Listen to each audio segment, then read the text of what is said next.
I put you on Woman Crush Wednesday. Said I would lick your armpits. I would. I'm nasty like that. I don't wear panties, so that answers that. Oh, fuck yes. I will not forget fixating upon a face I've never met. What's going on, folks? There's nothing better to do. I'm Vlogzilla, and you're watching the No Judgment Zone. Today I have my girlfriend in my head, Bridget Kelly, with me. Just saw you in LA. Yes. Was that BT Award weekend? You Yes. were standing on tables? I was. Turning up? I was. It's the only time to do it is the BET Award weekend. You took a break from partying to train. You did a marathon? I did. I did the Nike Women's Half at the end of April.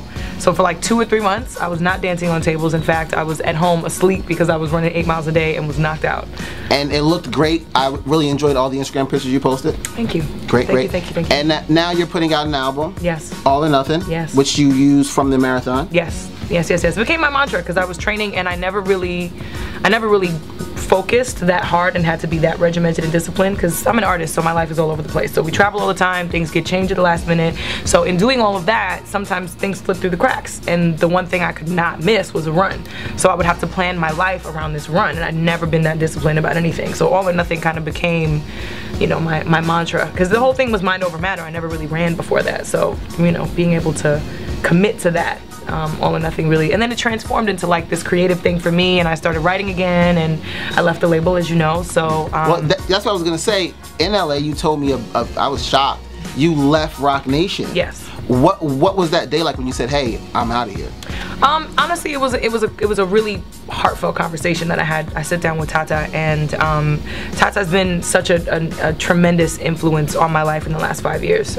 He really has. Him and Jay Brown both, honestly, have really kept me focused on, you know, making sure I'm committing to my artistry, and it was really just a, you know what, this isn't working for either one of us. It was an amicable split, and I love those guys. They're still, Tata's still my road dog. So I mean, things are good. What was it like when you were handing in music? Because of course, with all this time you were doing music, what was it like when you was handing in music to them, and you would think maybe you thought the song was dope, and they were like, they didn't push it the way you wanted? What was that experience like for you? It sucked because there was a lot of things I thought were great, and you know, ultimately I would take him straight to Jay. I'd be like, okay, so I'm gonna play this for you. I think the album is done, and he'd kind of look at me like, so this is the album? You sure you want this to be the album? And I'd be like, oh damn, I guess not. I have to go back to the drawing board. But to have him kind of as a sounding board for me was really, really special. Not a lot of people I don't think have been able to have that kind of a relationship with the head of the label. So it was really dope. But I think overall there was a lot of things creatively that I wanted to express and experiment with on a musical side that they weren't really in agreement with. So, you know, we just had to go our separate ways. So now that's when the mantra really comes into play, because it's really all or nothing for you now. Yes. Because now this is all you. Absolutely. Yeah. Everything I'm putting out now is completely me. Everything that's creative, everything that's visual, everything that's musical is now completely me. I'm assembling my band, finishing the album. So it's really exciting. And I was scared when I left the label. I was horrified. You know, it's like getting fired from your dream job. Essentially, it's like this big mark on you. Like, you're this artist. Ooh, she left. She's not with them anymore. It's like a breakup, you know. And it's a public breakup, so everybody sees that you're not there. But I think the validating thing and liberating thing for me is knowing that there were so many people that I had built really strong relationships with in the industry and out that believed in me, regardless of the coastline, regardless of, you know, the ties. And I feel like things could have been a lot worse. They could have gone down a lot worse. Than they did. Right. No, we were talking about you having a tan, but that's because you've been filming. You've been inside Fuse doing Trending 10. Yeah. Well, I mean, I've been doing a lot of television stuff. Yeah. I was doing VH1 Big Morning Buzz with Nick Lachey, which I'm picking back up in September. And honestly, that's something I've always wanted to do. I always wanted to host. I always wanted to be on TV and talk to people. And you know, I'm incredible. I mean, I'm incredible at reading the teleprompter, which people are somehow impressed by. That's so hard. It's not. I don't think it's that hard. Because then you gotta be in sync with the person moving the teleprompter. Because sometimes they move it too slow, then they move it too fast, and you're like, I didn't read that part. Yeah. It's crazy. Well, the Trending 10 is kind of cool because it's live TV, so it's like, you got to get it right. Yesterday was cool because it was the first day and I got to interview Estelle, and Estelle's my homegirl in real life, so it was like, okay, good, at least I get to be with somebody that I know, so if I mess this up, she'll understand. Speaking of weaknesses and leaving Roc Nation, you are documenting this process in a web series called Road to Independence. Yes. You're basically crying in this first episode. I saw it, and you were like really breaking down because I guess you left your badge and they didn't recognize you or something like that. How frustrating was that to be like, yo, I just left stage, I can't go back? Like, how was it frustrating with that? I think the scariest part for me was being by myself. And when I went on the road with Jay, I was by myself a lot of the time. And just being I was the only girl on tour, first of all, so I was with the band members and everybody all the time as the only woman. But at the same time, I didn't know anything. I didn't know any better. It was my very first tour, so it was nerve-wracking to be kind of shoved by security and treated that way when things weren't really, you know, things I didn't have any clout at that point. I couldn't be like, oh, I'm Bridget Kelly, you have to let me backstage. Yeah. So I mean, it was a learning experience. When you first came out, you had just rocked the stage, did Alicia Keys' part. They took pictures of you and Jay-Z. Yes. And some club. Yeah. And then the next day you were Jay-Z's girlfriend. It was like how was that? That was crazy. Oh, I cried. I was bawling in tears like, Mom, they think I'm dating Jay-Z. And she was like, what is this? What picture is this? They took a picture of us taking shots in a club in Canada on the tour, which was very rare. We never really went out to the club like that anyway because we were all exhausted. But they just happened to catch it one night, and everybody that saw it was like, well, don't worry about it. This is just the beginning. This means they're checking for you. People are paying attention. I was like, I don't want to be anybody's banger. The blogs. The funny thing though about the blogs, it was like within a 2-week period. On one blog, I was like his side chick, and on the next blog, I might have been Coachella. I was at Coachella on stage with Solange, and they were like, yeah, this is Solange's cousin, and I was like, how did we get here? Guys love you. I put you with my Woman Crusher Wednesday. Said I would lick your armpits. I would. I'm nasty like that. That's so gross. Why would you say that on the camera? Why not? Charlamagne could suck farts out of women's okay. booties. I could lick armpits. You could have just left it at armpits. No. We're gonna go all the way. Okay. Are guys intimidated by you when they approach you? All the time. What type of things do they do? What happened?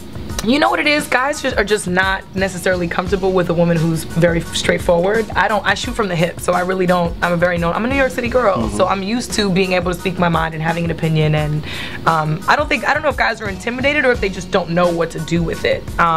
You know, I moved to LA and I met a lot of girls that were in LA that were just really cute girls, like just very mousy and no type of substance whatsoever. Amazing to look at though, like Woman Crush Wednesday worthy all day. But you know, outside of that, can we have a conversation about politics? Probably not. And I think a lot of guys that I meet are just not really prepared for that. And I'm an artist, so I think the overall perception of artists in general is that we're all kind of checked out. There's a lot of hurt in your music. Yes. And in that video as well. And I have this thing that we've all been broken once. Can you tell me about the time you were broken and how you put yourself back together, whether emotionally, relationship, or you know, even label-wise? I think I'm still in repair. I think it's a combination of things. It's relationship, but it's also friendships and business partnerships and things that don't really pan out. I think for me, I'm really optimistic. I'm a happy person by default, but you know, I've gotten the wind knocked out of me a couple times, and for me, I think I never really knew what I wanted to say. It took me a while. I think that's why this web series for me is becoming so therapeutic, is because I'm really digging below the surface about things that I haven't really talked about. And this album, for me, the majority of my music before was about relationships and the failing relationships, and I think this album is going to be more about redemption, just about really figuring out who I am as a woman and empowering women to do the same. And you know, I feel like there's a lane for that. And I think, you know, everything I've gone through in the last 5 years, I never really felt the support that I feel like I had the support that I really wanted and needed. But I think a lot of that too came from not feeling confident enough in myself to just take the initiative to do it myself. So now that I'm here in this place, I'm building my confidence day by day, one day at a time. I have a couple requests. Sure. First, I want to play a grab bag game. Okay. There's some crazy questions in here. It's a crazy bag. Who made that?